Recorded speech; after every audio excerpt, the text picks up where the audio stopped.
Welcome to Educator's podcast. Hi, my name is Swapnil. I work as an intensive care specialist in Sydney, and today we have an extraordinary guest from Monash University. Her name is Professor Margaret Hay. Professor Margaret Hay is a professor and founding director of the Monash Institute of Health and Clinical Education at Monash University in Melbourne. She is a psychologist with specialist endorsement in health psychology. Mark had led numerous leadership and governance roles in medical course assessment and selection nationally and internationally. She is a leader of external programs, course advisor, and member of faculty in the Harvard Messi Institute, Boston. She is a member of the course advisory committee for the Harvard Medical School's Masters in Medical Education degree and a member of any research committee where she is the network lead for the research paper presentations. She is an associate editor and co-statistical editor for the journal Perspective on Medical Education. She has supervised to completion of 18 doctoral and numerous masters and honors students. Her current research interests in health professions education include impact on continuing professional development on the careers of health professionals, communities of practice, selection, and assessment. Welcome, Prof. Thanks, Swapnil. I'm pleased to be here. So, today we are going to talk about a topic that is very close to your heart, that is assessment. Can you please tell us what is assessment and what's the difference between evaluation and assessment? Okay, well, assessment is many things. First of all, and what most people think about is the process of establishing whether our learners have met our learning objectives. In other words, have our trainees met the level of knowledge or the level of competence that we were hoping they would achieve. And that's generally the summative aspect of assessment, where we actually make a decision whether somebody has passed or failed. And that's generally thought of as the assessment of learning.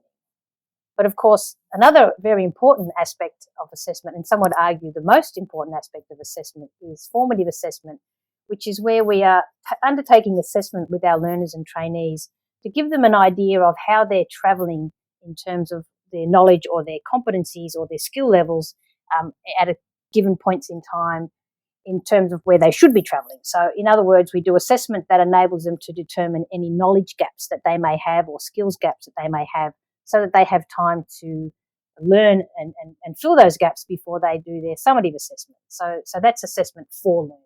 And obviously feedback is a very important part of that. And the last part is assessment as learning, which John Norsini talks about, which is where we actually do assessments, and in the process of doing those assessments, the learners actually learn something. That's the catalytic effect of assessment. It's often a part of assessment that's not really discussed, but it's a really important part. So assessment is really in terms of learning whether or determining whether our trainees have met the desired goals, that they can determine how they're travelling in their training, and that we're actually giving them opportunities to learn. So that's assessment at a program level. Of course, assessment, often people think about the actual tool of assessment and not the overall program. But I hope that today we are talking about assessment as a program rather than just at the tool level. Yes. In terms of your question about evaluation, so America often use the term evaluation in the way that we in Australia would use the term assessments. So for us, assessment is actually, the doing of assessment that I just described, whereas evaluation for us is more of a broader term where we might be determining or measuring the value of something. For example, an end of program learner evaluation would be how we would consider evaluation. So for us, it's a more broader term than actual assessment, which tends to be more specific. Okay, and I like the way that you describe the assessment. So it's assessment of learning, it's assessment for learning, and assessment as learning. Which one of them is probably the most important from your point of view? From my point of view, it's definitely formative. So formative assessment where our learners, particularly in this era of competency-based assessment that we're currently in the health professions, where our training is around competency milestones, where our trainees are really showing us their competencies in terms of the skills that they have. It's often the judgments are made by observers, so it's workplace-based. So in order for them to understand how they're travelling and where they should be in terms of the milestones that they're trying to achieve, it's really important that we give them many opportunities to determine where they're travelling and what their knowledge gaps are. And so formative assessment is really the most important. And formative assessment must include feedback, obviously. So if we're giving trainees an opportunity to learn how they're travelling in terms of our benchmarks, if you like, then we must provide feedback to them that is useful and can help them, fill their knowledge gaps. So that's very important. But of course, summative assessment is equally important. That's where we are, the people who are making decisions about the competency level, the quality of our trainees. Very important part of that, so that we know that we're producing safe practitioners. We know that we're producing students and future practitioners who have the required knowledge, skills, and expertise to do their jobs and do them safely. So the summative aspect is also very important. Okay, and often the notion is that the person who designs the curriculum should worry about the assessment process. As an educator, my job is to just cover the syllabus or teach students and make sure that learners understand the subject. Do you think this is the right approach? Well, I guess my question there is, how can you make a judgment about whether the learners understand the subject without assessment? I mean, that's a major and important purpose of assessment, that our learners have in fact learnt the things that we wanted them to learn or that we were hoping they would learn. So, anyone who's an educator should also at least have some expertise in assessment. We simply cannot separate the two things. So I would say that no, that is not the right approach. So as you teach, you should always be, as you're designing teaching, whatever it be, you should also be considering how you are going to determine whether your learners have actually learnt the information or the skills that you wanted them to learn. And that's an assessment, whether it be formative or summative, it's still an assessment.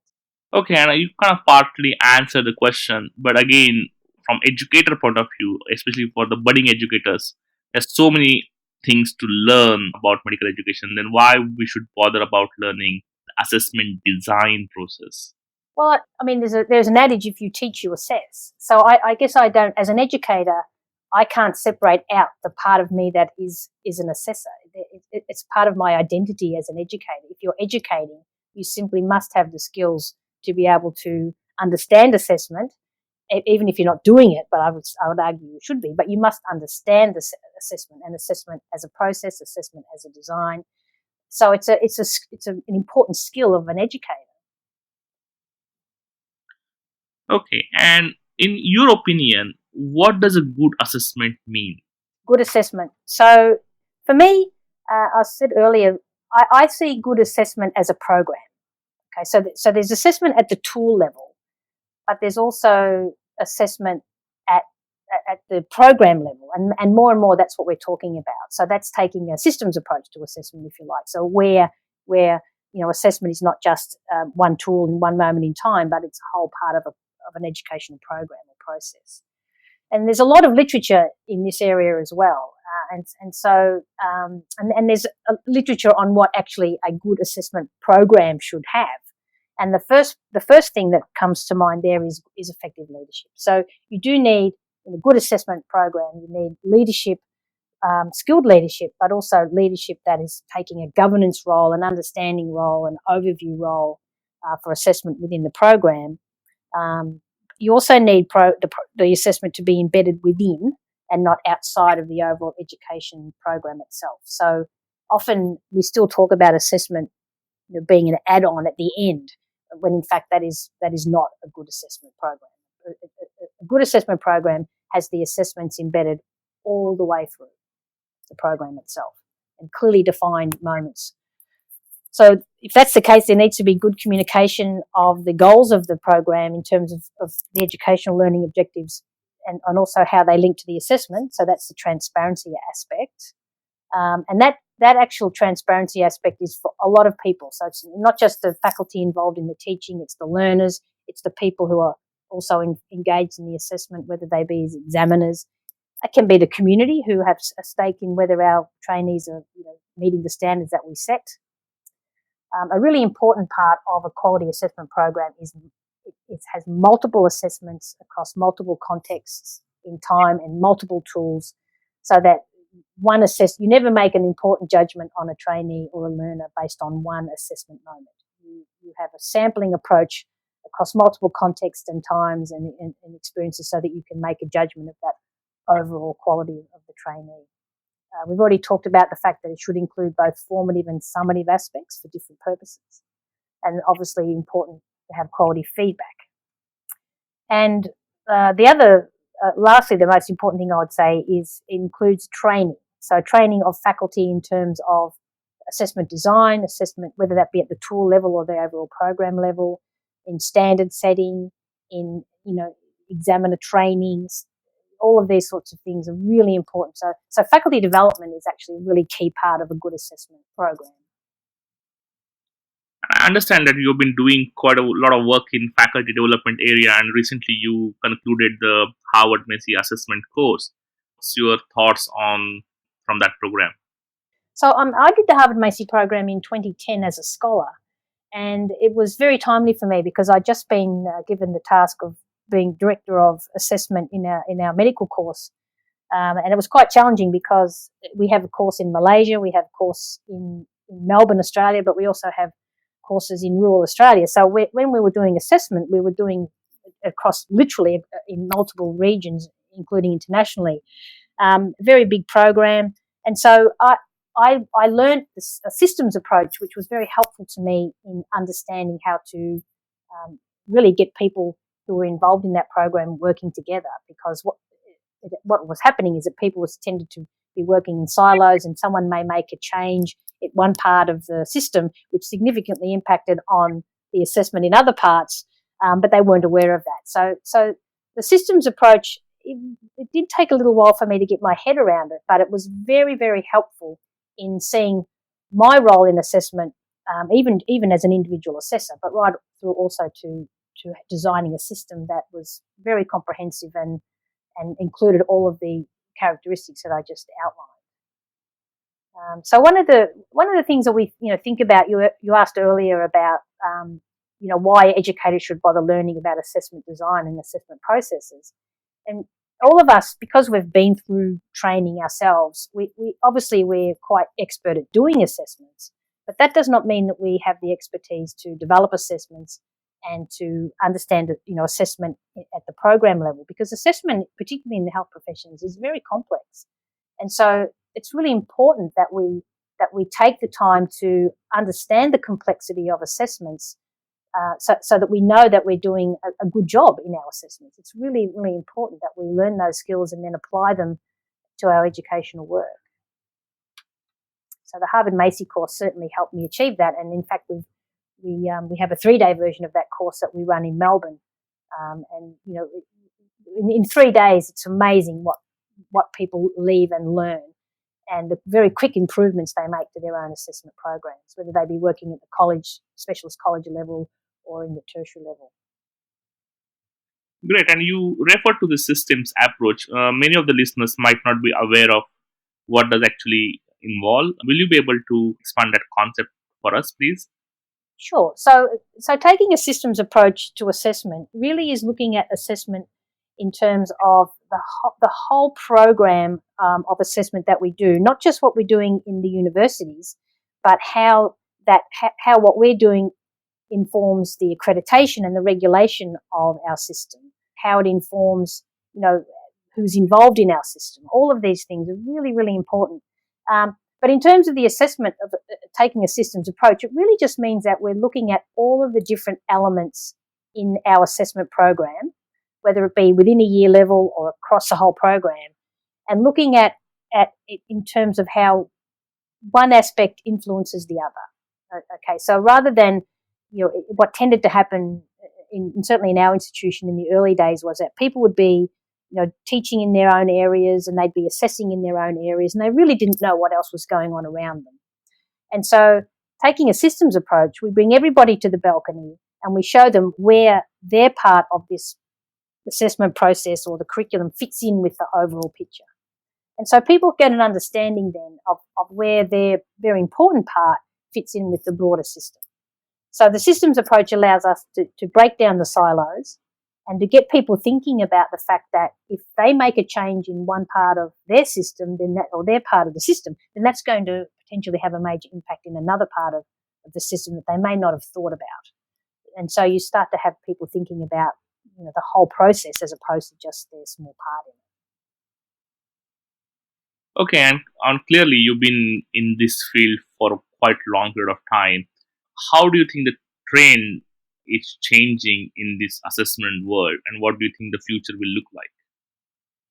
Well, the future is sort of upon us. I mean, most of the listeners, no doubt, would be familiar with Miller's pyramid, which is, Miller designed a pyramid where at the bottom level is the sort of knows how assessment, where we're talking about multiple choice questionnaires or so on. This is where the learners are showing us that they know things, and then we move up into the knows how, where we're sort of looking now around, reasoning.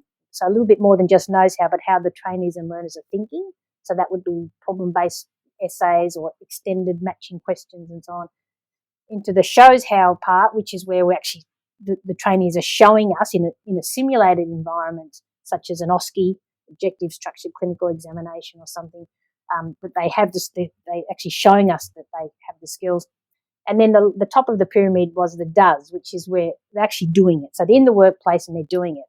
So for the last 2 decades, we've really been moving up Miller's pyramid.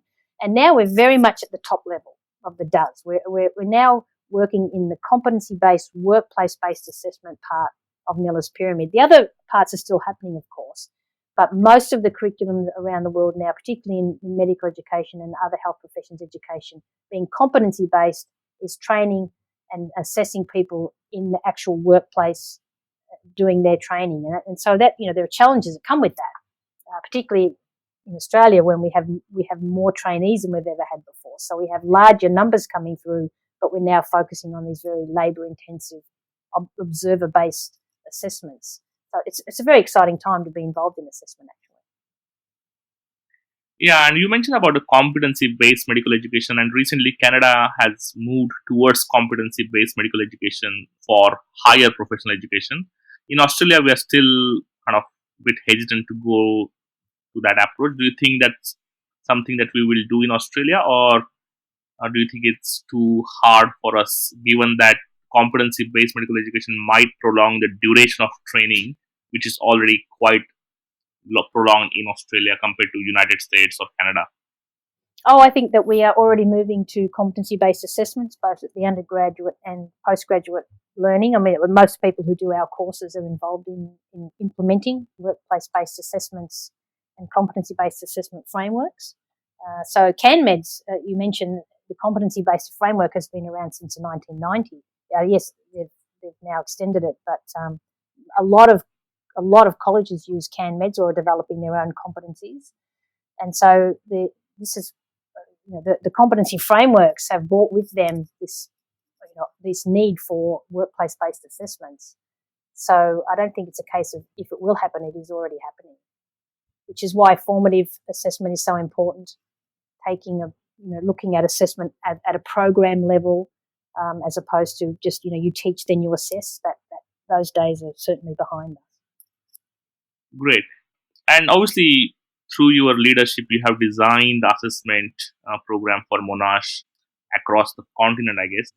What precautions the healthcare professional educator should take in designing assessment? So I think the issue here is to know what you know and know what you don't know. So I touched on that earlier, but if you in any competency as an educator, an assessment I believe is one of those. It takes time and expertise to develop quality assessments, whether at the tool level or at a broader program level. So both are needed, time and expertise. And so, often we think we can do this all quite quickly, but of course we can't. So, if you need to make the time, but then if you don't have someone near you or in your faculty that can provide you with mentorship, then formal training may be an option. And I think it's also useful to work with colleagues so that you can share the work and review each other's work and so on. So for me, the precaution there is to make sure that you give yourself the time and also the the skills. Surround yourself with people with the skills to develop quality assessments.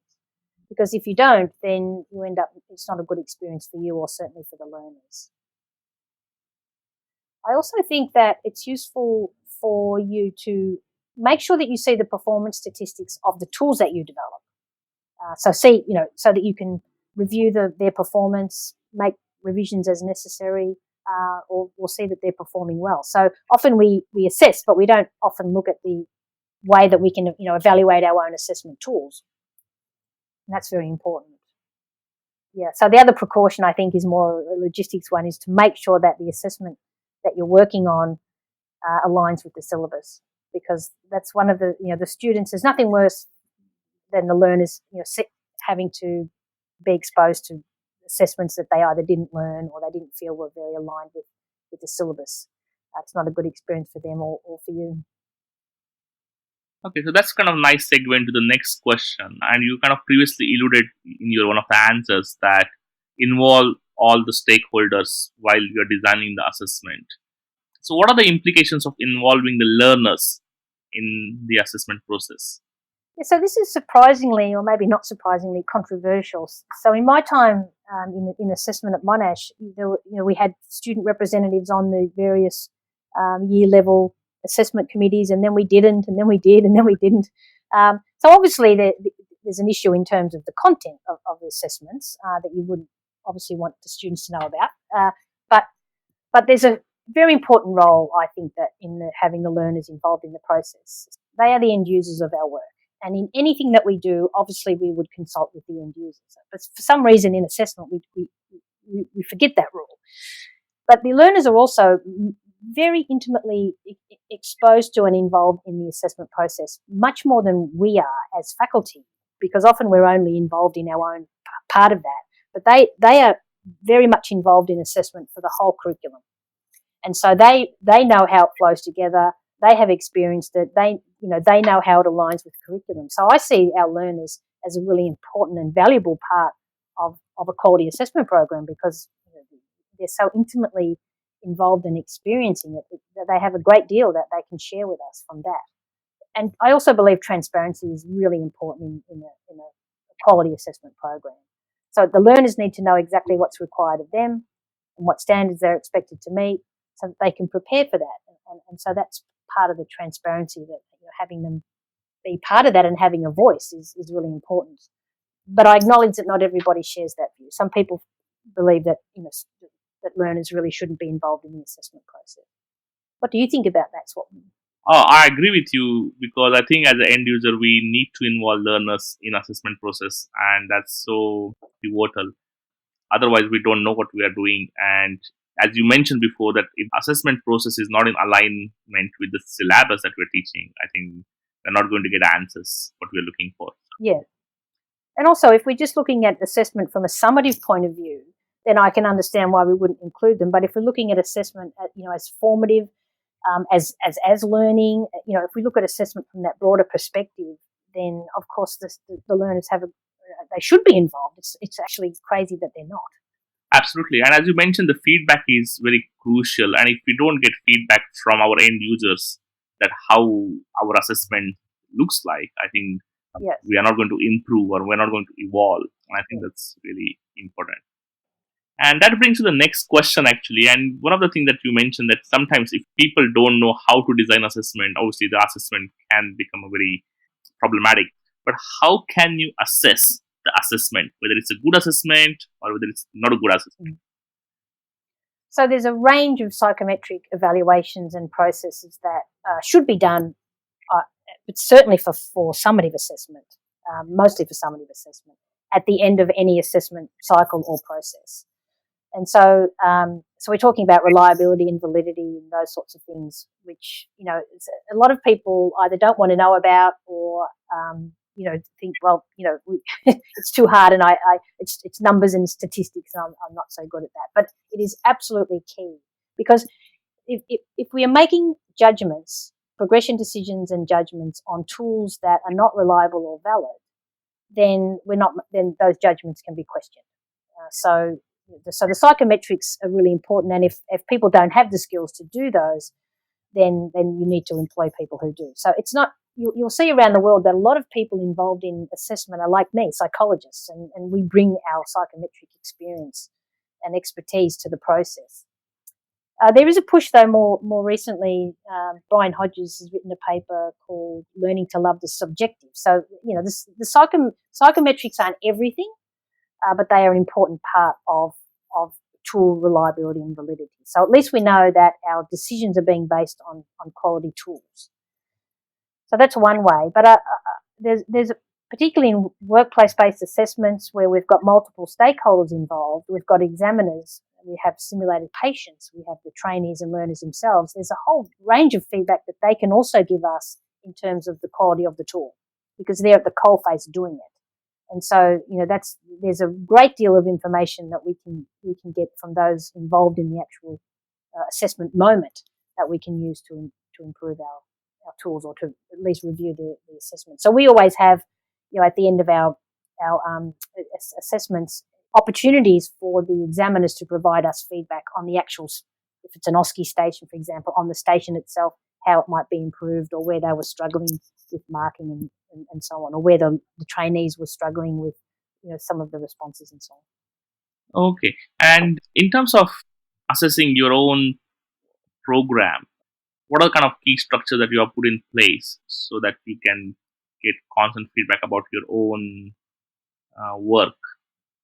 Oh, in terms of the assessment program, so all of those things apply. So, if you think about a 5-year program, for example, that we have here at the undergrad level, there's assessments, from the very beginning of year one, we have our school level system, and right through to the end of year 4, and then other sort of more formative assessments in year 5.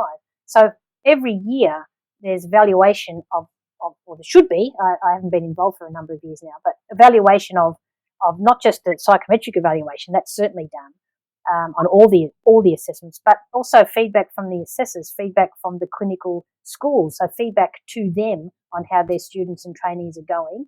And that feedback is really important in terms of the quality assessment program, because if you've got, often our hospital staff do complain that they do all this teaching, but they really never know how their trainees are going. So giving them feedback on the program and how their trainees are going is really important as well. So there's constant feedback, and these days with online forms and so on, it can be done very easily. Okay, and can you please recommend some of the key literature that every budding health professional educator should read around assessment? So there are literally thousands of papers on assessment in health professions. There are so many, and it's a wonderful and exciting field of scholarship, actually. So I did think about this. So I guess we've talked about taking a systems approach, and so if people are sort of interested in that, then there's a really good paper by Constance Bowe and Elizabeth Armstrong that was published in Academic Medicine in 2017 on assessment for systems of learning. So they talk about this systems approach to assessment in the health profession. So that's a really good paper. John Norsini and others have just updated the consensus framework for good assessment in medical teacher in 2018. So that's been very well received and read. And that they also actually they've added in a systems approach, a programmatic approach in the consensus statement. So that's a good read. But most textbooks in health professions education will have a chapter dedicated to assessment. Almost all of them. My favourite actually is a chapter in medical education theory and practice. It's a chapter by Val Ross and Julian Archer on assessing learners, and it covers so many different things, reliability, validity, but it's just a really good introductory chapter that I think anyone who's just starting out should read. I can give you these references. That was published in 2011. Thank you. And what's your advice to budding educator, if especially he or she wants to reach to the same career heights that you have reached? First of all, I'll say that working in health professions education as an educator is a wonderful career. I mean, I've been doing it for 2 decades now, but also moving now on to training the next generation of educators, and it's a wonderful role, because you're working and you're helping learners and trainees really be the best possible versions of themselves and hopefully give them an enjoyable experience while they're learning.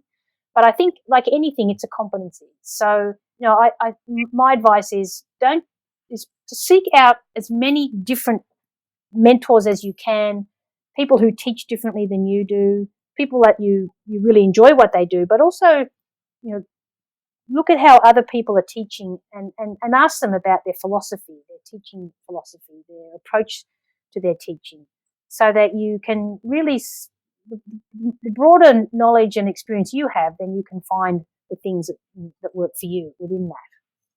And again, seek formal training. Health professions education is like any skill. It is a skill, and formal training can only help you. Formal training, whether that be in curriculum design, in assessment, there's so many things around the complexities of what we do that you can't be an expert in just by having gone through the process. You need to learn as well. So embrace learning. Thanks, Prof. I think this is really great advice, and I think the insight that you've shared on assessment are really valuable, and I think that will be really helpful for all budding educators across the world to learn from this podcast. Thanks for sharing your time. Thank you, Swapnil. Thanks for having me. Thank you.